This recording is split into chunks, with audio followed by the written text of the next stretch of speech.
পারুলকে বললেন তিনি তার পেশা জীবনে অনেক ভয়ঙ্কর দায়িত্ব পালন করেছিলেন। যদি ভয় পাবার মতো কিছু ঘটতো তাহলে ভয় সেখানে পেতেন। উল্লেখ্য, দারোয়ান নিজে কখনো ভূত প্রেতে বিশ্বাস করতেন না। পারুল যাবার আগে দারোয়ানকে সতর্ক করে দিয়ে বলল, এই বাড়িতে সাথী নামে 2 বছর বয়সী একটা মেয়ে শিশু বাস করে। এই শিশুটি 10 বছর আগে পানিতে ডুবে মারা গিয়েছে। দারোয়ান মনে করলেন পারুল তার সঙ্গে কৌতুক করছে এবং ভয়ে দেখাতে চাইছে। পরের দিন বিকেলে আকাশে মেঘ জমতে শুরু করলো। বিকেল 5টা বাজার আগেই ঘন মেঘের কারণে সন্ধ্যাবেলার মতো অন্ধকার নেমে এলো। বৃষ্টি আসবে দেখে দারোয়ান সবগুলো জানালা বন্ধ করে বারান্দার দরজা বন্ধ করে দোতলায় গেলেন। বারান্দা দরজা বন্ধ করতে গিয়ে হঠাৎ দারোয়ান দেখলেন নিচে একটা ছোট্ট বাচ্চা মেয়ে হাঁটছে এবং বাচ্চাটার গায়ে কোনো কাপড় ছিল না। 2 বছর বয়সী বাচ্চাটা যেভাবে অপরিপক্ক পায়ে হেঁটে বেড়ায় সেভাবেই বাচ্চাটি হাঁটছে। দারোয়ান ভাবলো হয়তো পাশের বাড়ির কোনো বাচ্চা খেলতে খেলতে এখানে চলে এসেছে। হাঁটতে হাঁটতে বাচ্চাটা পুকুরের দিকে এগিয়ে যাচ্ছিল। সে যেভাবে পুকুরের দিকে এগিয়ে যাচ্ছিল, পুকুরে পড়ে গিয়ে নিশ্চিত কোনো দুর্ঘটনা ঘটাবে। তিনি বাচ্চাটিকে জোরে ডাক দিলেন, কিন্তু বাচ্চাটি এক মনে হেঁটেই চলেছে। দারোয়ান দোতলা থেকে নেমে বাচ্চাটির পেছনে দৌড় লাগালেন। শেষ পর্যন্ত তিনি বাচ্চাটার কাছে পৌঁছানোর আগে সে পুকুরে পড়ে গেল। তখন গ্রীষ্মকাল ছিল বলে পুকুরের কিনারে পানি বেশি ছিল না। দারোয়ান লাফ দিয়ে পানিতে পড়ে অগভীর পানিতে বাচ্চাটিকে প্রাণপণ খুঁজতে লাগলেন। তারপর তিনি দেখলেন মাঝ পুকুরে বাচ্চাটি ভেসে উঠল। মৃত মানুষ যেভাবে ভেসে ওঠে ঠিক সেভাবে বাচ্চাটি স্থির হয়ে আছে। দারোয়ান দ্রুত মাঝ পুকুরে সাঁতরে গেলেন, কিন্তু পুকুরের মাঝামাঝি গিয়ে তিনি টের পেলেন কেউ একজন তার পা ধরে নিচের দিকে গভীর পানির দিকে টেনে নিতে যাচ্ছে। তারপর তিনি বুঝতে পারলেন হাতগুলো তাকে টানছে, যে হাতগুলো ছোট বাচ্চার মতো। কয়েক সেকেন্ড পর তিনি টের পেলেন তাকে শুধু এক জোরে হাত টানছে না, মনে হলো অন্তত 4-5 জোড়া হাত, কোমল হাত তাকে নিচের দিকে টেনে নিয়ে যেতে চাইছে। দারোয়ান ভয় পেলেন, জোরে পা নেড়ে হাতগুলোকে ছাড়িয়ে পানিতে উঠে ভেসে উঠলেন। পানির ওপরে ওঠার পরে তিনি সেই বাচ্চাটিকে পুকুরের ঘাটে উঠে হেঁটে যেতে দেখলেন। কিছুক্ষণ পর ঝুম বৃষ্টি হলো। দারোয়ান বাচ্চাটির কথা ভেবে কিছুই বুঝতে পারছিলেন না। এই বাচ্চাটি কি তার মনের ভুল ছিল? কিন্তু মনের ভুল দেখে তো এত দীর্ঘ সময় ধরে থাকা যায় না। বৃষ্টির কারণে পরদিন দুপুরবেলা পর্যন্ত দারোয়ান বাড়ি থেকে বের হতে পারলেন না। সন্ধ্যায় আবার পারুলের সাথে দারোয়ানের দেখা হয়। দারোয়ান খেয়াল করলেন পারুলের চোখ মুখ খুব শুকনো। শীতকালে যেভাবে মানুষের ত্বক ঠোঁট শুকিয়ে যায়, তার ত্বক ঠোঁট সেভাবেই ফেটে গেছে।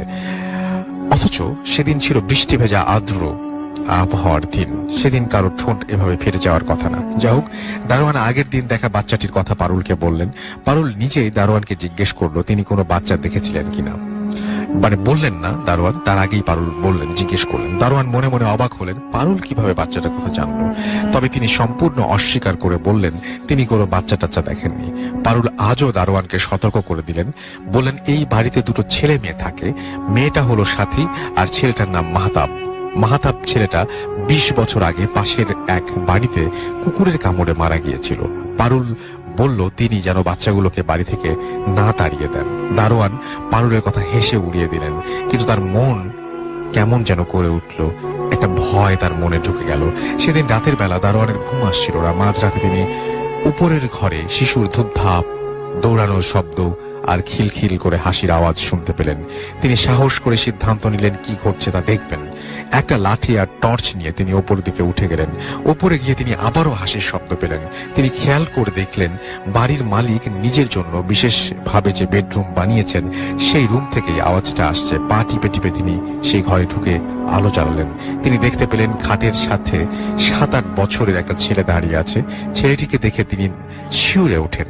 শুটকি মাছের চোখের মতো চোখগুলো শুকিয়ে গেছে, বসে গেছে, আর ঠোঁট দেখে মনে হচ্ছিল তীব্র শুকনো আবহাওয়ায় তার ঠোঁট ফেটে কাঠ হয়ে গেছে। দারোয়ান ভয়ে জিজ্ঞেস করলেন তুমি কি জোরে জোরে হাসছিলে? ছেলেটি মাথা নাড়িয়ে জানালো সে হাসেনি। দারোয়ান আবার জিজ্ঞেস করলেন কে হাসছিল? ছেলেটি হাত ইশারা করে খাটের নিচে দেখালো। দারোয়ান টর্চের আলো ফেলে দেখলেন গতদিন বিকেলে যে বাচ্চাটিকে তিনি পুকুরের পাড়ে যেতে দেখেছিলেন সেই বাচ্চাটা খাটের নিচে জড়সড় হয়ে বসে আছে। তার সারা গা পানিতে ভেজা, গা বেয়ে পানি পড়ছে, মনে হচ্ছিল এই মাত্র পানি থেকে উঠে এসেছে। দারোয়ান আর কোনো কথা বলতে পারলেন না। তিনি ভয় পেয়ে দৌড়ে বাড়ি থেকে বের হয়ে গেটের গার্ডরুমে চলে গেলেন। সেই রাতে তার ঘুম হচ্ছিল না। ফজরের নামাজের পর দারোয়ান মসজিদে একজন মুরব্বীকে নিয়ে বসলেন। মুরব্বীর কাছে জানতে চাইলেন সাথী নামের কোনো বাচ্চা কখনো পানিতে পড়ে মারা গিয়েছিল কিনা। মুরব্বী জানালেন 15 বছর আগে তার চাচাতো ভাইয়ের 2 বছর বয়সী এক মেয়ে ছিল, তার নাম ছিল সাথী। মেয়েটা পানিতে খেলতে পছন্দ করত। টিউবওয়েল দেখলেই সে পানি দৌড়ে গিয়ে টিউবওয়েল চেপে পানি ফেলার চেষ্টা করত। পানি দেখলেই সেদিকে দৌড়ে যেত। মেয়ে পুকুরের পাড়ে যাবে এই আশঙ্কায় তার মা সারাক্ষণ পানি থেকে দূরে রাখার চেষ্টা করত। কিন্তু এক গ্রীষ্মের সকালে বাড়ির সামনে মজা ডোবায় সে ডুবে মারা যায়। দারোয়ান এবার জানতে চাইলেন মাহতাব নামে এই এলাকায় কোনো ছেলে কুকুরের কামড়ে মারা গিয়েছিল কিনা। মুরব্বী অবাক হলেন। তিনি দারোয়ানকে বললেন মাহতাব এই এলাকার ছেলে ছিল না। প্রায় 20 বছর আগে মাহতাবের মা ভূঁইয়া বাড়িতে ঝিয়ের কাজ করত। তাদের পৈতৃক নিবাস ছিল বরিশাল। মাহতাব যখন 8 বছরের ছেলে তখন জলাতঙ্ক রোগে আক্রান্ত হয়ে প্রচন্ড পিপাসার্ত অবস্থায় এক গ্রীষ্মের রাতে মৃত্যুবরণ করে। এত দীর্ঘ সময় পর মাহতাবের কথা কারোরই মনে নেই। মুরব্বী দারোয়ানের কাছে জানতে চাইলেন তিনি কার কাছ থেকে মাহতাবের কথা শুনেছেন। দারোয়ান মুরব্বীকে বললেন এই এলাকার রসুল আহমেদের মেয়ে পারুল তাকে এই 2 শিশুর কথা বলেছে। দারোয়ান বললেন তিনি মুরব্বীর সাথে কথা বলে পারুলের বাড়ি দেখতে চাইলেন বা তার সাথে দেখা করতে চাইলেন। মুরব্বী আগের চেয়েও বেশি বিস্মিত হলেন। তিনি জানালেন রসুল আহমেদের ছোট মেয়ে পারুল মাহতাবের মতো জলাতঙ্ক রোগে আক্রান্ত হয়েছিল। জলাতঙ্ক রোগে ভুগে 2005 সালে এক গ্রীষ্মের সকালে সে মারা যায়। ঘটনাটি এটাই। এর কোনো ব্যাখ্যা আমরা খুঁজে পাইনি। সঙ্গত কারণে বাড়ির মালিক এবং দারোয়ানের নাম উল্লেখ করিনি। ভালো লাগলে পড়ে শোনাবেন। ভালো থাকুন। সাইফুল ইসলাম, ফরহাদনগর, ফেনী। সাইফুল ইসলাম, আমার একটা প্রশ্ন আছে আপনার কাছে, আর সেই প্রশ্নটি হচ্ছে যে আপনি যে দারোয়ানের কথা বলছেন তিনি যখন মুরব্বীর সাথে কথা বললেন এবং কথা বলে সিদ্ধান্তে আসতে পারলেন, সব ঘটনা জানতে পারলেন, তারপর থেকে তিনি পারুলকে আর দেখতে পেয়েছিলেন কিনা পরবর্তী ইমেইলে এই জিনিসটা ক্লিয়ার করবেন আশা করব। ভূত FM, the night comes alive with Graminphone.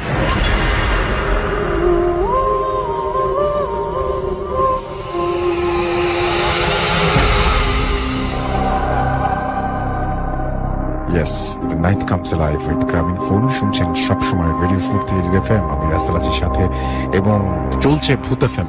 তো যারা এতক্ষণ পর্যন্ত আমার সঙ্গে ছিলেন তাদেরকে অনেক অনেক অনেক অনেক ধন্যবাদ। বিদায় নেব এখন। বিদায় নেবার আগে জানিয়ে যাই যে যদি আপনি আমার সঙ্গে থাকতে চান বা আমাকে যদি আপনি ইমেইল করতে চান তাহলে আমাদের ইমেইল অ্যাড্রেস হচ্ছে bhutfm@radiofurti.fm, which is BHOOTFM@radio.fm। আপনার নাম, ঠিকানা এবং ফোন নাম্বার সহ আপনার জীবনে ঘটে যাওয়া সেরা ঘটনা লিখে পাঠিয়ে দিন আমাদের কাছে। আমি চাই আপনি স্টুডিওতে আসুন এবং সেজন্য যেন ভূত FM সচল থাকে সেজন্য আপনাকে স্টুডিওতে আসা দরকার আপনার, এবং সেই স্টুডিওতে আসতে হলে শুরুতে লিখুন যে আপনি স্টুডিওতে আসতে চান। আজকের মতো এখানে শেষ করছি। কথা হবে আবারও। সেই পর্যন্ত সবাই ভালো থাকুন, সুস্থ থাকুন, শুনতে থাকুন, মোস্ট ইম্পর্টেন্টলি ফুর্তিতে থাকুন। টাটা।